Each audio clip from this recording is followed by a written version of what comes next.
Hello guys, അപ്പോൾ ഇന്നൊരു birthday function ഉണ്ടായിരുന്നു.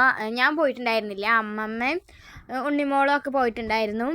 അപ്പോൾ ഞങ്ങൾ വീടിൻ്റെ അടുത്തുള്ള ഒരു അച്ഛമ്മയുടെ 80ാം പിറന്നാളായിരുന്നു കേട്ടോ. അപ്പോൾ അതിന് നല്ല എല്ലാവരും വിളിച്ച് ഭയങ്കര വലിയ ആഘോഷമായിരുന്നു. അപ്പോൾ അതിൽ ഞങ്ങളെയും ക്ഷണിച്ചിട്ടുണ്ടായിരുന്നു. അപ്പോൾ അങ്ങോട്ട് പോയിരിക്കുകയായിരുന്നു അമ്മമ്മയൊക്കെ. അപ്പോൾ കുറേ ആൾക്കാരുണ്ടായിരുന്നു വീടിൻ്റെ ഭാഗത്തുള്ള എല്ലാവരും, പിന്നെ അവരെ ബന്ധുക്കൾ, അങ്ങനെ കുറേ ആൾക്കാരുണ്ടായിരുന്നു. പിന്നെ ഞങ്ങളിവിടെ കുറച്ച് നേരമൊക്കെ ഇരുന്ന് ഭക്ഷണം കഴിക്കാൻ വേണ്ടി പോയി.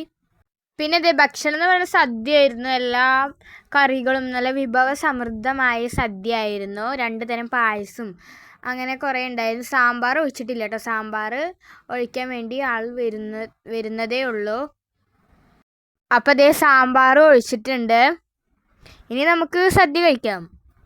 ഒന്ന് പാലട പായസമായിരുന്നു, പിന്നെ പരിപ്പ് പായസം, 2 പായസം ഉണ്ടായിരുന്നു. പിന്നെ ഇത് അവർ പോകുമ്പോൾ ഞാൻ എടുത്തെടുത്ത ഫോട്ടോയാണ്. പിന്നെ ഇതാണ് പിറന്നാളിൻ്റെ ഫോട്ടോ. അപ്പോൾ ഗായ്സ്, അമ്മമ്മയുടെ ഭക്ഷണം കഴിക്കലൊക്കെ കഴിഞ്ഞു, ഇലയൊക്കെ മടക്കി. ഇനി ജസ്റ്റ് വീണ്ടും ആ പ്രോഗ്രാം നടക്കുന്നിടത്ത് ആ ഭാഗത്തേക്കൊന്ന് പോയി കുറച്ച് നേരം ഇരുന്ന് വീട്ടിലേക്ക് പോകുന്നതാണ്. അപ്പോൾ ഇന്നത്തെ വീഡിയോ എല്ലാവർക്കും ഇഷ്ടപ്പെട്ടു എന്ന് വിചാരിക്കുന്നു. അപ്പോൾ അടുത്ത വീഡിയോയിൽ കാണാം. So bye bye. സബ്സ്ക്രൈബ് ചെയ്യാൻ, ലൈക്ക് ചെയ്യാൻ മറക്കല്ലേ.